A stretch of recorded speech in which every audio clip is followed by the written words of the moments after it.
we need Portugal to step up a little bit. So if you look at the top 10 Alfresco community membership sites, we've got the U.S., Landon Donovan, we've got France, Thierry Henry, and others. We've got Germany, Ballack, Spain, Cesc Fabregas. We don't have any Deco, Figo, or Ronaldo. Actually, it's just, I think Portugal comes in right behind Australia. But I know that there's fantastic developers here, there are fantastic companies here, and we would love to see more involvement from Portugal, because part of the value of the model, our model works best when it's not Alfresco giving the software to you, but it's a highly participatory community where you work with us and share with us. The traditional company is Alfresco a company creates the product, and then using marketing and salespeople, we try to interest other companies in the product, but we retain all control. In an open source company, it's different. And the Red Hat CEO, Jim Whitehurst, said a month or two ago that, and I hope this translates well into Portuguese, if we had to walk around naked, we would spend more time at the gym. So everybody, thankfully, is wearing clothes today. But if you weren't, I guarantee that you would spend a lot more time lifting weights, running, playing football.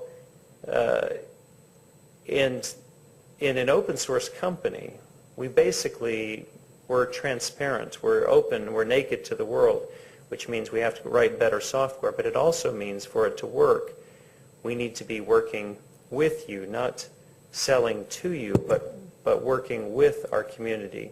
So if there are particular things like Portuguese language packs to localize Alfresco into Portuguese, well, we can do that, and we have Portuguese speakers, but it's better if we work with you, that you provide that. Or if there's for the Portuguese government, or for a FC Porto or Benfica, maybe they want to run on Alfresco, it's better if they do suggest what those extensions are that they would like.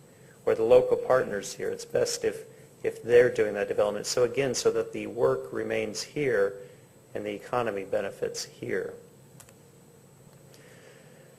We've had a really good response. So in terms of community and the numbers, I showed that, but in terms of the analysts, AQA says that Alfresco offers similar levels of functionality, security, and quality at a tenth the cost.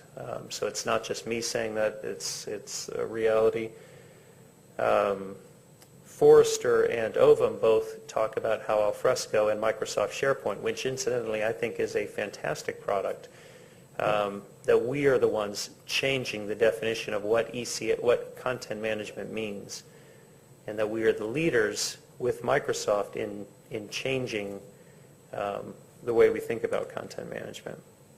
The difference is, again, going back to the model that we use. So the old model is, in the red up there, that we spend lots and lots of time trying to convince people to use the software.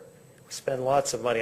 One of my neighbors he runs the sales engineering organization for Oracle applications throughout the entire western United States.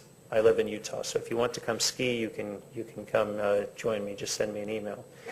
But he says for a $1 million, actually, so let's say €1 million deal, they'll spend 1 million euros in flying people out, buying beers for everybody, getting people excited to use the software. Alfresco spends $0 to convince people to use the software. We spend virtually nothing on marketing, with the exception of events like this, but the software has to sell itself. If the software is no good, you will never call Alfresco or one of our partners here in Portugal. So it means we have to invest heavily in the software. It's a very different model. The sales and marketing costs are our software, not me, not Bill or Gabriele. It's the software that has to sell itself.